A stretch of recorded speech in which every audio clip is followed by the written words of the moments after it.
Ακολουθεί σύντομο βίντεο παρουσίασης λειτουργικότητας της πλατφόρμας για τη διαχείριση προφίλ και εργασιών φοιτητών σε ένα μεταπτυχιακό πρόγραμμα σπουδών στα πλαίσια της τρίτης γενικής εργασίας της ΠΛΗ 23 και σε συνέχεια της δεύτερης. Αρχικά, ο χρήστης, για να μπορεί να κάνει είσοδο, θα πρέπει να κάνει εγγραφή μέσα από τη σελίδα εγγραφής από εδώ ή από εδώ. Εκεί εισάγει το username, email,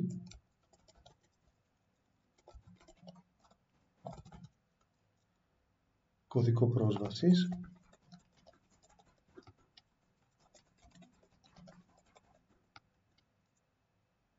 και επιλέγει αν θα εγγραφεί ως καθηγητής ή ως φοιτητής. Για την είσοδο των στοιχείων υπάρχει αμυντικός προγραμματισμός που περιορίζει τον χρήστη ώστε να εισάγει τα θεμιτά στοιχεία εισόδου. Στην προκειμένη εδώ λείπει το παπάκι, ξαναπροσπαθεί, η εγγραφή ήταν επιτυχής.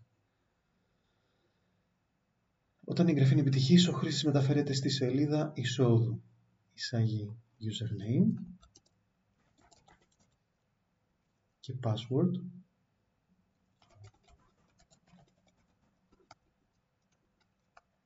Σε περίπτωση που είναι λάθος, το ξαναζητάει.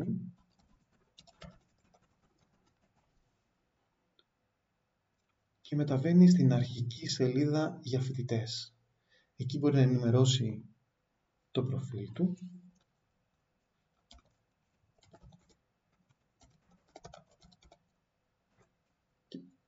Με κάποια στοιχεία.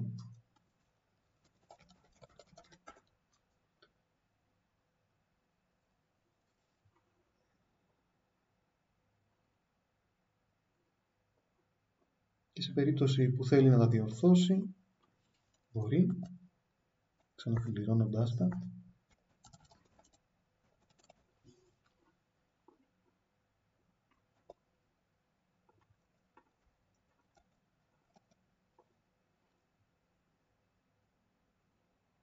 Βλέπουμε.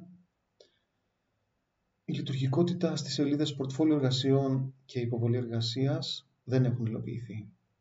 Τέλος, ο χρήστης φοιτητής μπορεί πατώντας έξοδο να αποσυνδεθεί. Σε περίπτωση εισόδου κάποιου καθηγητή,